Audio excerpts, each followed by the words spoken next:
kế xa ôi cái nó luôn đi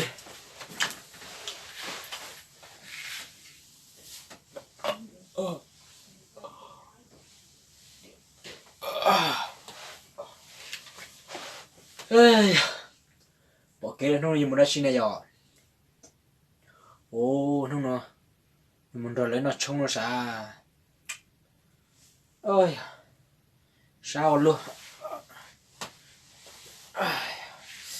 bài mình rồi lấy nó trông ơi không nó mình rồi lấy nó trông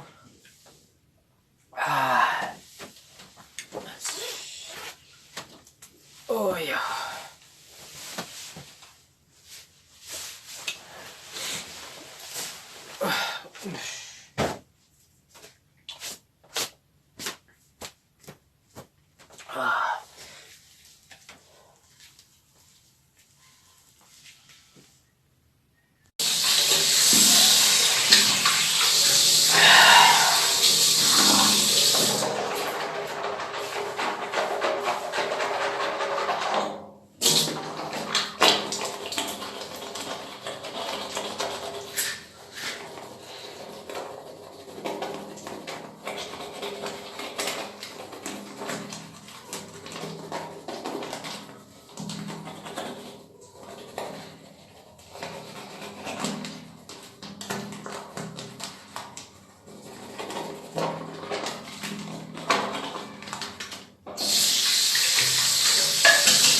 hai nhớ rồi đó chụp hồi thì ai chồng sai số tu nó cũng cho bé là muốn rồi lấy nó trông nó giỏi cái lấy nó trông chè lấy hu cho cú thế chè cú yêu tập bài cú yêu chủ tập bài muốn rồi lấy bố sĩ nó trông nó giỏi chè lúc nó cũng muốn cái ít liều cũng muốn giờ họ muốn ra chè chỉ có thay cho men rồi cũng sai thế nó giỏi cái chè sẽ đợi họ thắp bát sang gà thế bát lại rồi cú thế nữa bố trồng đâu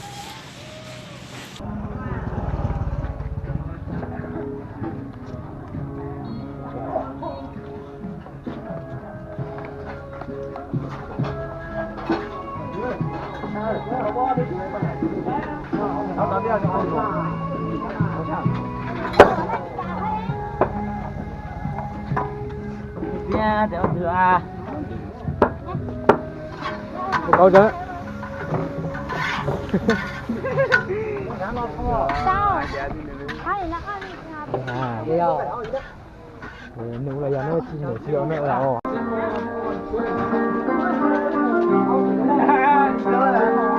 có chưa suy xí rồi chứ lo gì mà có gì tốt không rất tao quá nhận ra là cái con hả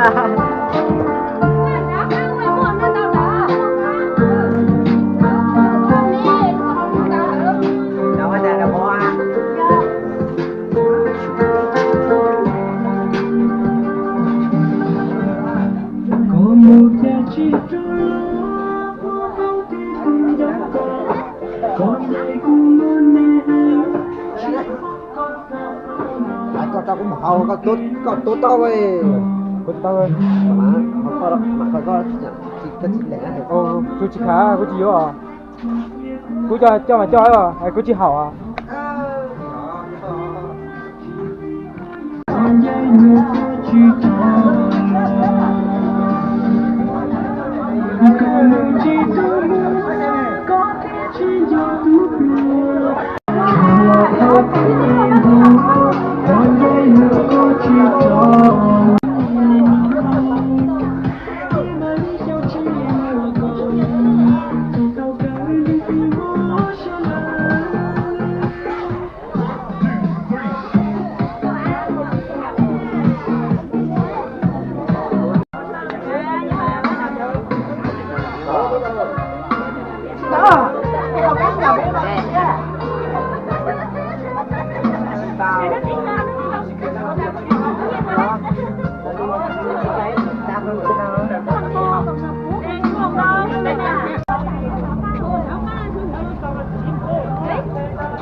Ô,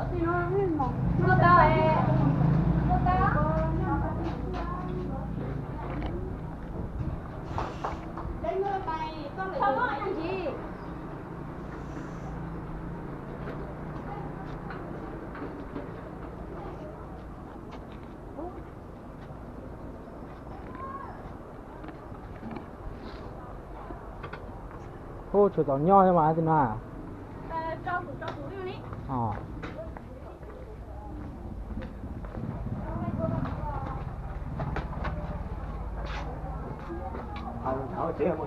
Ô, để hắn nó mua cho.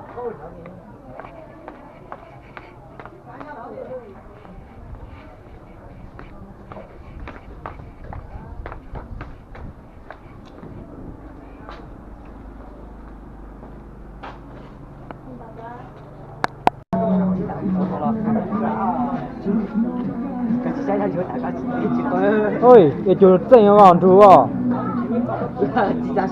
Tôi chỉ là các bạn tôi anh chị à? Tôi chỉ là à?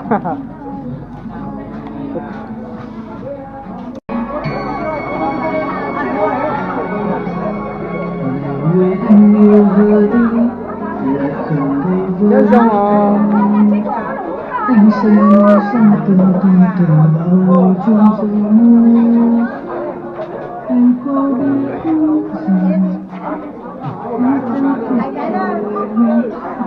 cho chị ra nó đã cho này cẳng đeo này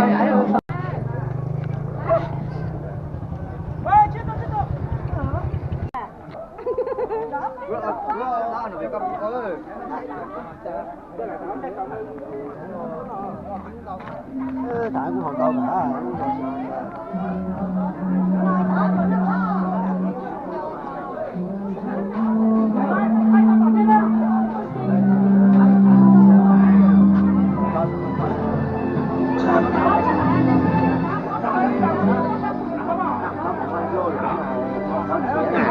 thì có một lan mà.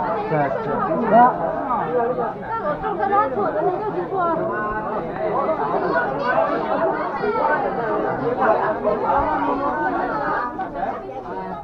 hấp dẫn.